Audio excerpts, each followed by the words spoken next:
Welcome back to Digital Trends Live. I'm Greg Nibler. Thank you for joining us. It is now time for another edition of Tech Briefs, where we take a look at some of the biggest stories in technology. And today, we're doing a CES preview, a slice, if you will, of CES. There's so much that's going to be happening, but we want to highlight a few things we think you should know about. And to do that, of course, we have Ken Young. Hello, Ken.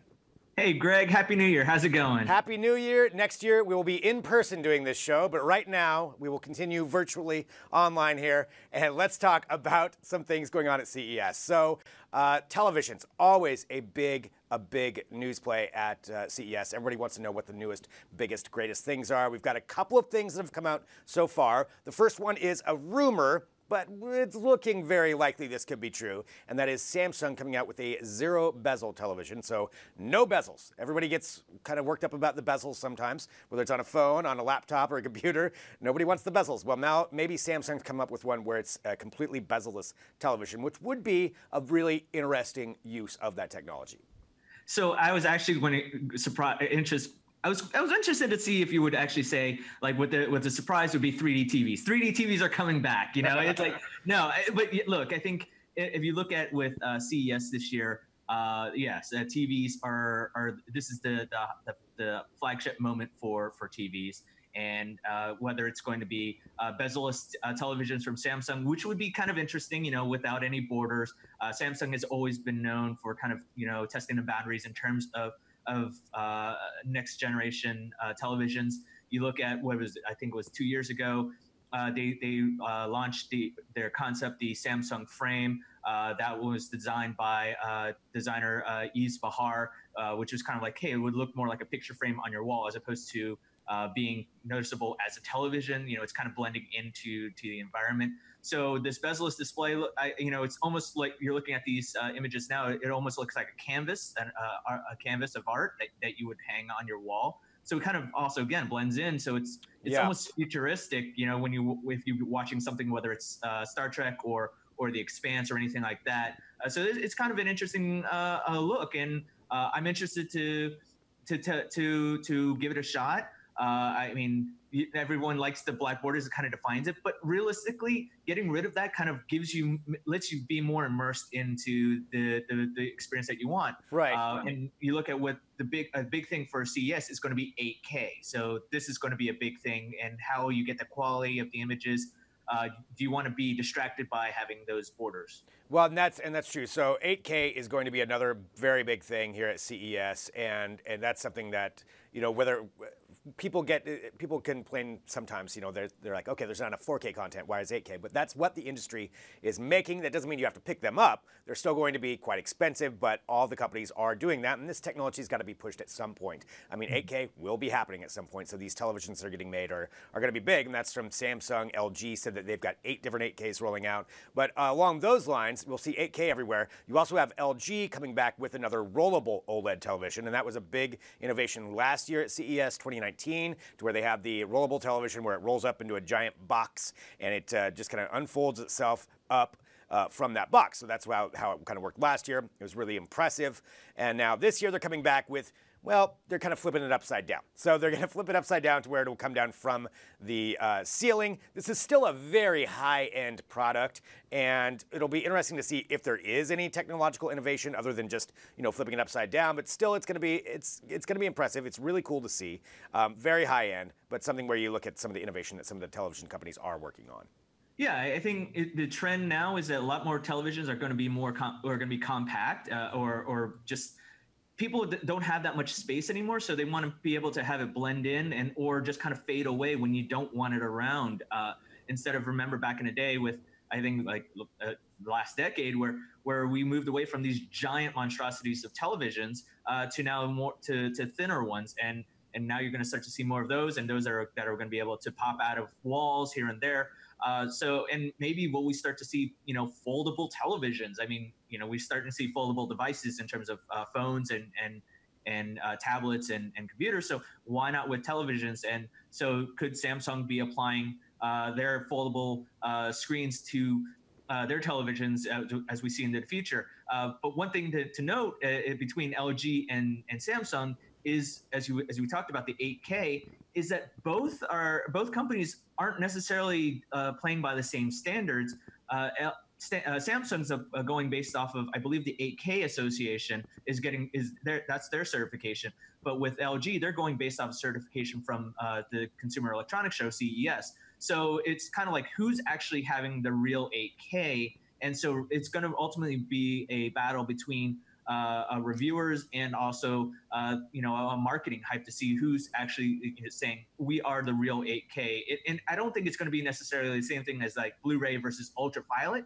But I mean, it's almost like will the average consumer actually recognize the difference between what 8K is and isn't? That's a big discussion that we have here at Digital Trends a lot. We actually just have with Caleb Dennison is going to be putting out kind of a side-by-side of what that means. There's some technical specifications and there's some marketing terminology that's going in there that's spinning things a little bit, which all companies do. But definitely a big debate that's going to be 8K.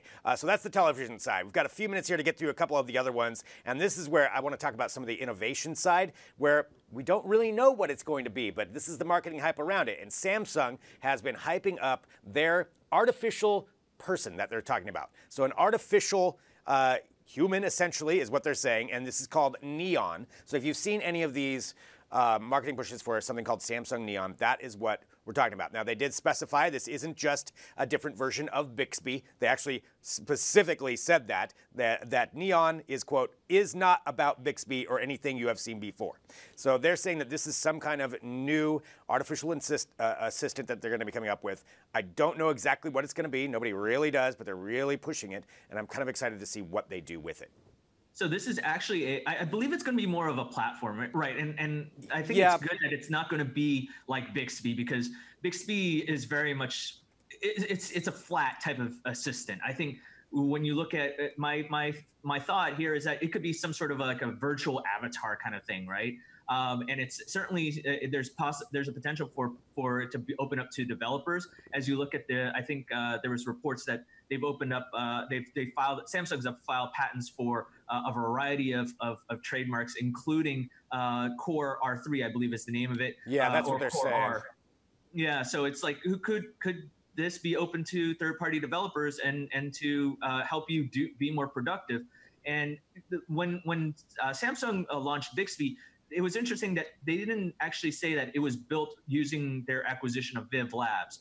And so, yeah, Viv Labs has kind of been around talking about AI during the Samsung Developer Conference and so on and so forth, but never really tied into Bixby per se, right? They've kind of been more tangential. So I'm wondering if the folks that are still with Viv Labs are behind Neon, and whether this is actually going to be what Samsung really hoped Bixby could have become. Now, I think both will stay in operation for a long time.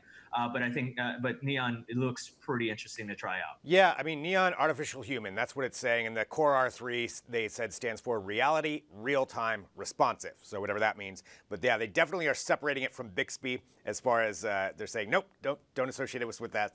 But we'll have to see what it actually is. But definitely an exciting thing, at least as far as the marketing push. We'll see what the actual tech is behind it. All right, so there's two things. Final thing we want to talk about is automotive technology. It is huge at CES. It's increased to just a major portion of it, so much so that the Detroit Auto Show, which used to actually follow CES, had to move their dates. They decided to move it because there's so many announcements that come out at CES, it kind of overshadowed it. So that's how big automotive is at this. And certainly over the last month or so, the Cybertruck has really pushed the automotive technology industry. And it's, whatever you feel about it, it has definitely made a splash, and they've called out some other manufacturers. And Ford is one that's been working on their F-150, they've said, for quite a while. They've shown some videos of it, like pulling a whole bunch of trucks, I think like a freight train at one point.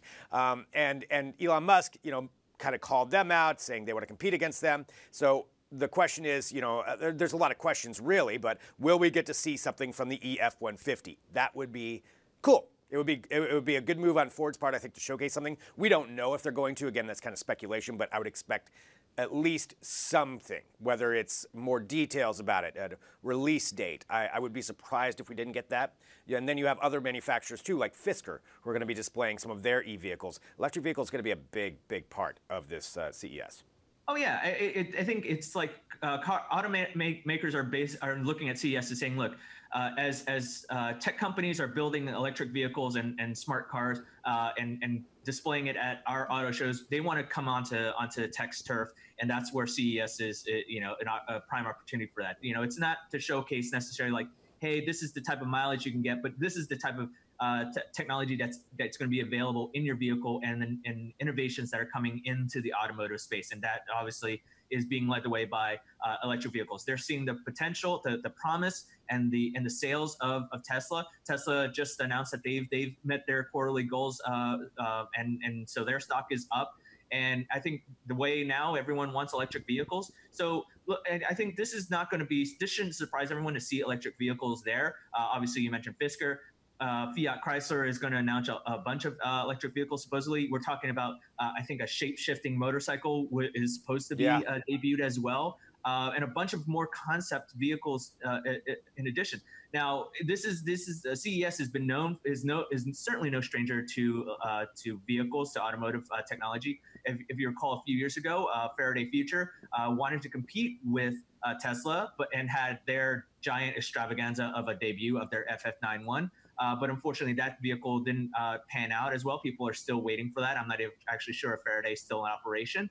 But there are a lot of people that are throwing out these concept cars. They're kind of like showing off, this is the future of transportation.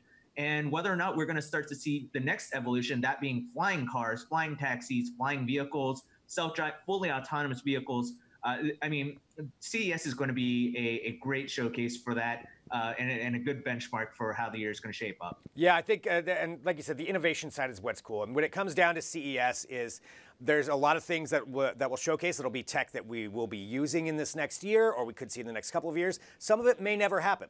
Some of it's just an innovation. Somebody's got an idea and they showcase it. It maybe fades away, or parts of it gets used in something else. But that's what makes it so much fun, and there's so much happening to follow along with. You mentioned the flying cars. I've heard we might get to see something along those lines at this event. I hope so. I'll ride in it, whatever it is, maybe. But that's all part of covering this huge event, and that's what we're doing at Digital Trends and at Flipboard. And we try to keep you up to date here with Tech Briefs. We'll be broadcasting live from there. Digital Trends will for 3 days down there at CES, bringing you all that tech coverage. And Ken and I will be hosting this show 3 days a week. So we'll keep you up to date on everything that we're seeing, everything we're talking about. We'll have the podcasts that go up. So we appreciate everybody for subscribing for that. And Ken, I'll see you next week in Vegas.